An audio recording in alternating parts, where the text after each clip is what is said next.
আসসালামু আলাইকুম রহমতুল্লাহ।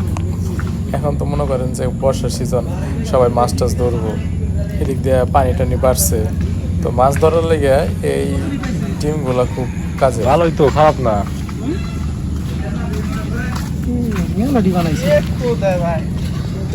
এক কেজি বানায় লাইছে পাতলা আরো করবো আমি আপনি যদি কইলাম আর কথা শুনেন অনেক কিছু হয়েছে বিপ্রায় আবার নিয়ে যাবেন না শিখাকে এগুলো আপনার পরিষ্কার হইলে স্যার একটা ঝকঝক হয়ে চাইলে লাগান এনে কি মাছ আর ফেকে দিব খাইবার লাগে না, এই যে আদার কাপু এই ছোট ছোট তা ছোটদের মেলে অনেক ই মাছ ধরে, কই মাছ খুব ধরে।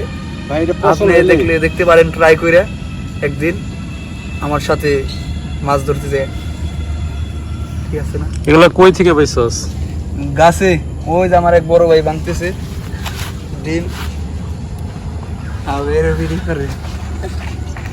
গ্যাসে ওইটা আরে ওই যে এমনি টুকরা হয়ে থাকে, দেখেন আমি আপনার দেখাই খারাপ ওই যে এমনি না দুইটা পাতা বাজ হয়ে থাকে, পরে ওটা সুন্দর করে কি করে কি পাইছে রে পাইছে কিছু হয়নি না না এই কাল খাওয়া পিপেডি পাইছে কত কেজি ভাই এগুলা 2000 আমি 1200 কইছি 1200 কইছেন আমি কমই কইছি দিনে কতগুলো করে হয় আপনার একদিন আধা কেজি 1 কেজি হয় প্রতিদিন?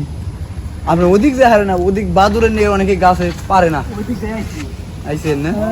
তে তো ভালো হয়, প্রতিদিন বলে আধা কেজি করে, মানে তবে দিন হাজির 1000 টাকা পরে উনি 1000 টাকা পড়ে যায় হিসাব করেন এইখানে টুকিয়ে আল্লাহ আমি আপনি কি কইলে, আপনি আমার কথাই শুনেন না, দেখছেন?